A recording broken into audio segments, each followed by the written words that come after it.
আজকে আমরা ম্যামের বাড়িতে পিকনিক করছি, তো এখানে খুব মজা হচ্ছে।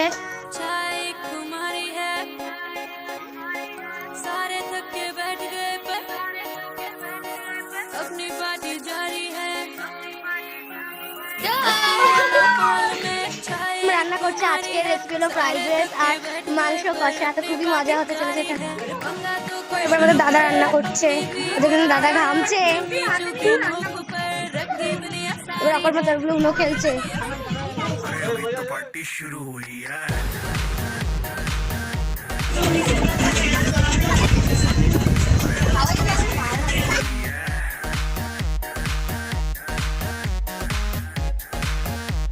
अरे अभी तो पार्टी शुरू हुई है।